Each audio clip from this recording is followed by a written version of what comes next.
एक अनोखी प्रेम कहानी, एक नया सफर, एक नई कहानी, दो दिलों की अनकही दास्तां। आशा करते हैं आपको पसंद आएगी।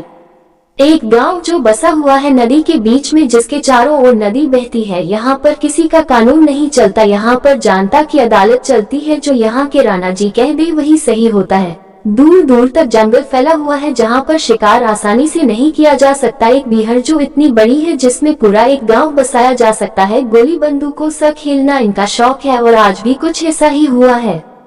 राणा जी ठाकुर के आदमी आए हैं और हमारी तरफ की लड़की को उठा ले गए। तुम चलो और याद रखना, छोटे साहब को पता नहीं चलना चाहिए। जी मालिक। रामू सब लोगों को कह दो तैयार रहे, आज तो खून की होली खेली जाएगी। उन्होंने आज हद पार कर दी है। जी बड़े मालिक, हम अभी सब लोगों को कह देते हैं। सारे लोग हथियारों से लैस तुरंत ही बड़े हवेली के आंगन में इकट्ठा हो जाते हैं। तभी दूर से कोई आता हुआ दिखाई देता है। एक वृद्ध आदमी, जिसके चेहरे पर अलग ही नूर था और देखने में ऐसे लग रहा था जैसे इसे बहुत अनुभव है। ये क्या कर रहे हो तुम मल्हार रानी? बड़े मालिक पधारो, हुक्म कैसे आना हुआ? हमारी छोड़ो, तुम ये बताओ, अगर आज तुमने ठाकुरों पर हमला कर दिया तो खून की नदियां बह जाएंगी। दोनों गांव की मुसीबत और दुश्मनी हद से ज्यादा बढ़ जाएगी। तो आप ही बताओ, हुक्म क्या करना चाहिए? तभी एक बाशिंदा बीच में बोल पड़ता है, छोटे सरकार को खबर कर देते हैं, वो सब देख लेंगे। तभी मल्हार बीच में उसे कहते हैं, तेरा दिमाग खराब हो गया रामू, अगर उसे पता चला तो वो आग लगा देगा ठाकुरों की हवेली में। रामू सही कह रहा है रानी, उससे हम बात करेंगे, तुम खबर भिजवा दो, हम आए हैं, जैसा आप कहें हुक्म। तभी छोटे साहब को खबर दी जाती है और सब उनका बाहर इंतजार कर रहे थे। गर्मी की चिलचिलाती धूप थी। तभी दूर एक जिप्सी गाड़ी आती हुई दिखाई देती है और बाहर से खबर आती है कि छोटे मालिक गाँव में आ गए हैं। तभी बाहर जाते हैं। थोड़ी देर बाद गाड़ी में से एक लड़का उतारता है। कद लंबा, रंग गोरा और गर्मी की धूप से उसके सर पर से पसीना टपक रहा था और उसके चेहरे का तेज सूर्य के समान था। सभी उसके स्वागत में खड़े थे। उसके आते ही आसमानन में गोलियां चलाई जाती है। तभी हुकुम कहते हैं, आओ अथर्व बेटा, गले से लग जाओ, बड़े दिनों बाद आए हो। नाना जी, हम आपसे मिलने को कब से बेताब थे और आप अब आए हो हमसे मिलने। बेटा, आज भी हमें मजबूरन आना पड़ा। आप हमारे साथ अंदर चलो, हम आपको सब विस्तार से बताते हैं। जैसे ही सब अंदर जाते हैं, मल्हार रानी बीच आंगन में बैठे हुए थे और बेटे को आता देखकर खड़े हो जाते हैं और उसे गले से लगा लेते हैं। कैसे हो बेटा आप? हम ठीक है, पर आप इतने परेशान क्यों लग रहे हो? बापू सा क्या हुआ है? बेटा, भदौरी गांव के ठाकुर हमारे गांव की लड़की को उठा ले गए हैं। उनकी हिम्मत कैसे हुई हमारी इज्जत पर हाथ डालने की? हम उन्हें जिंदा नहीं छोड़ेंगे। अथर्व, आपको इसलिए बुलाया गया है, पर पहले पूरी बात पता करनी होगी, नहीं तो एक की गलती की सजा दोनों गांव की निर्दोष जनता को भुगतनी पड़ेगी।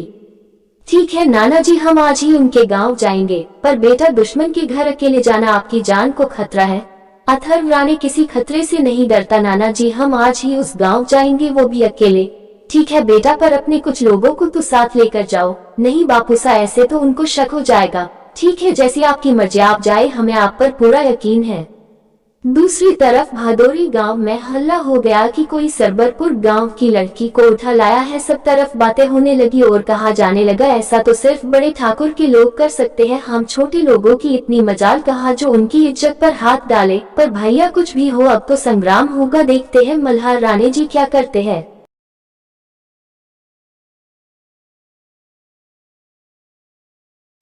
ये खबर उड़ते उड़ते ठाकुरों की हवेली में पहुंच गई और अम्मा जी ने सब लोगों को इकट्ठा किया और एक बैठक बुलाई गई। तभी बड़े ठाकुर आते हैं और सब उनके सम्मान में खड़े हो गए। क्या बात है मासा, आज सबको इस तरह क्यों बुलाया है? आओ जय सिंह, बैठो। खबर मिली है कि कोई रानी गांव की लड़की को भगा लाया है। अब अगर मल्हार को पता चला तो गोलियां चल जाएंगी। पर मासा, ऐसा कोई नहीं कर सकता है, हमारे गाँव में सब जानते हैं इतनी पुरानी दुश्मनी है। पर कुछ तो हुआ है जय सिंह, पता करो कौन है वो नामुराद, हम उसके हाथ कटवा देंगे। बेटी किसी भी गांव की हो, वो हमारी इज्जत होती है। तभी पीछे से एक मधुर आवाज आती है, क्या प्यार करना गुनाह है बापू सा? सब पीछे मुड़कर देखते हैं। एक लड़की जो फूल की तरह नाजुक थी, उसको देखकर ऐसा लगता था जैसे कुदरत ने सारी सुंदरता इसको दे दी हो। लंबे बाल और लहंगा पहना हुआ है, हाथ में चूड़ियां है, देखने में बहुत सुंदर।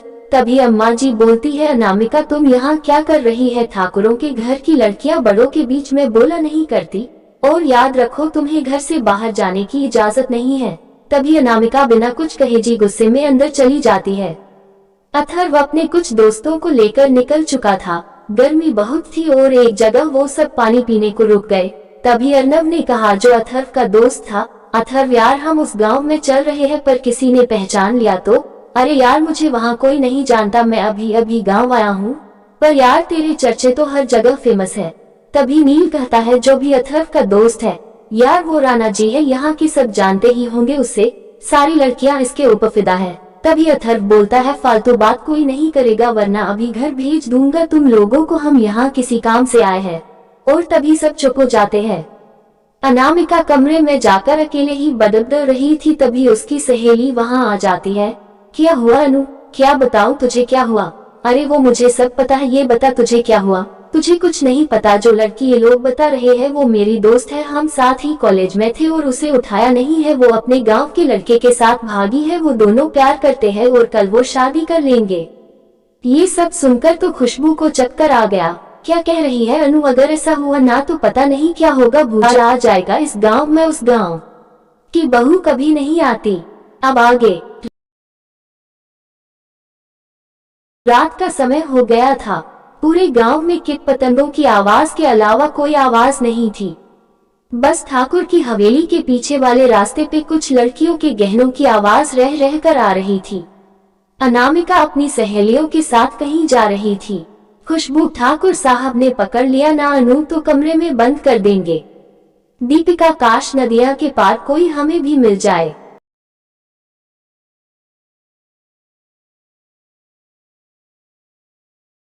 पुष्पा, इस लड़की से तो बात करना ही बेकार है, काश तुझे वहाँ धोबी घाट वाला धोबी मिले। खुशबू, चुप करो तुम दोनों, एक तो वैसे ही अनु उस नीलिमा को भगा बैठी है। अनामिका उसे गौर से देखते हुए, मैंने कब भगाया? खुशबू, पर तुझे तो पता है ना कि उसे वो विनय ही ले भागा। अनामिका, वो भागे क्योंकि उनकी जिंदगी, हमें क्या करना, और वैसे भी हम प्यार को गुनाह नहीं मानते। दीपिका, गुनाह नहीं मानती पर पसंद भी तो नहीं है। तभी किसी के चलने की आवाज आई। अनामिका सबको चुप रहने का इशारा करते हुए बोली, चुप, पर हरेदार देख लेंगे, चले अब। इधर अर्थव, नील, अर्नव और दीपक के साथ नदी के दूसरे किनारे पे थे और रात के वक्त में उन्हें कोई पहचानता भी नहीं, इसलिए वो छिप के रास्ता ढूंढ रहे थे। अर्नव, कहाँ आ गए यार, इससे अच्छा तो किसी लड़की पे ट्राई करते। नील, सही कहा यार, यहाँ ठाकुरों की लड़की को तो देखना भी गुनाह है। दीपक, अगर हमारे बीच दुश्मनी ना होती ना तो पक्का मैं तो ठाकुर की लड़की से शादी करता, सुना है बड़ी खूबसूरत होती है। अर्थव उन्हें घूरते हुए बोला, अगर ज्यादा बकैती की ना तो पार्वती नदी में ही फेंक देंगे, फिर अंदर किसी जलपरी से शादी कर वहीं रह लेना। अर्थव के गुस्से को देख शांत हो गए। अर्थव को ना कोई पसंद थी ना उसे इन सब से मतलब था, वो अपना काम करने आया तो और उसे अंजाम देके ही जाना चाहता था। इधर अनामिका और उसकी दोस्त नदी के किनारे आई और वहाँ पे रखी नाव पे बैठ के पार्वती नदी के बीच बने बड़े से बगीचे जिसमें बरगद के पेड़ भी था, वहाँ आ गई। अब चारों वहाँ बैठ के गप्पे लड़ाने लगी, पर अनामिका शांत थी पहली बार। दोस्तों, दूसरा पार्ट की कहानी सुनने के लिए हमारे चैनल को सब्सक्राइब कर ले। स्टोरी अच्छी लगी तो लाइक भी कर दे।